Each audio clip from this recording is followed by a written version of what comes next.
పితా పుత్ర పవిత్రాత్మ నామమున ఆమెన్. ఈరోజు మొదటి పఠనంలో ఇశ్రాయేలు ప్రజలు ప్రభువు చేసిన మేలులకు కృతజ్ఞతగా వారికి పంట నుండి మొదటి వందలు ఆయనకు కానునగా సమర్పించింది. మనం కూడా దేవుడు మన జీవితాలలో చేసిన అనేక మేలులకు గాను ప్రభువుకి ఎల్ల వేళలగా కృతజ్ఞతకు తెలుపవలెను. రెండవ పఠనంలో పునీత పౌలు ఈ విధంగా పలుకుతున్నారు: నీకు బోధింపబడిన సువార్తను ఉద్దేశరహితముగా విశ్వసించి దానికి అనుగుణంగా జీవించిన ఎడల రక్షణ పొందుతారు.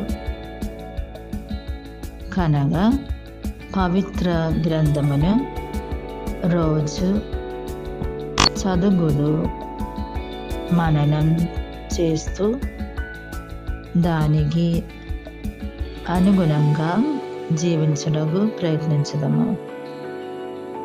సువిశేష పఠనంలో యేసు సైతాను చే శోధింపబడుటను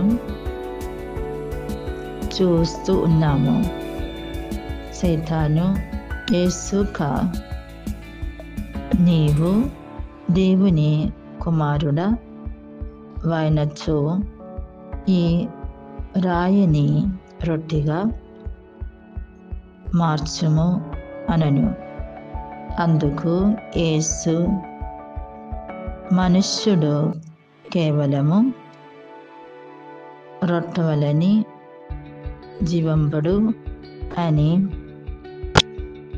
ప్రయపడి ఉన్నది అని సమాధానం వచ్చెను. అందరా సైతాను ఆయనను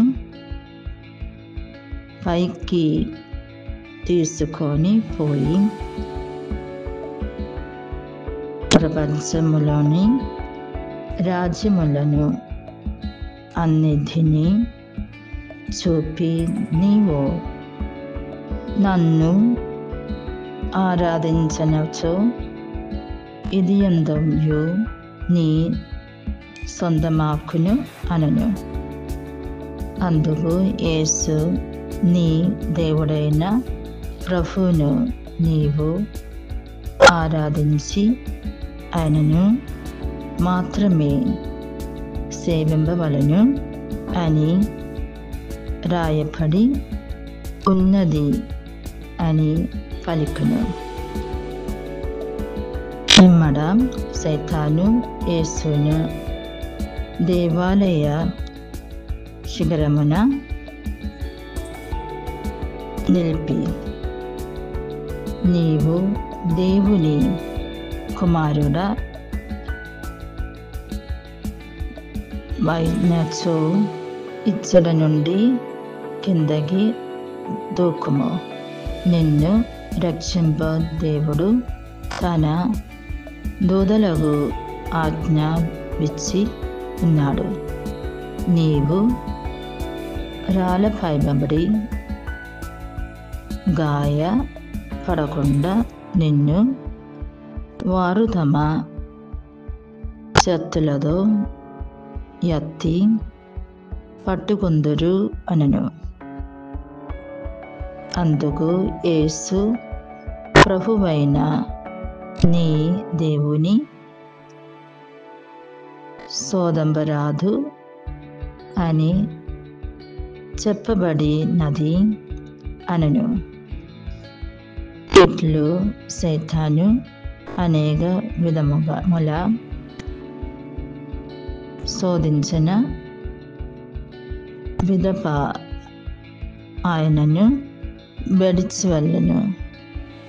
క్రీస్తు అనేక విధములుగా శోధింపబడినట్లే మనము కూడా మన మిథ్య జీవితంలో శోధనలకు గురి అవుతాము.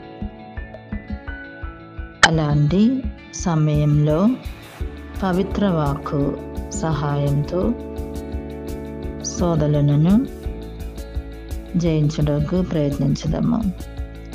దేవుడు మిమ్ములను దీవించునుగాక.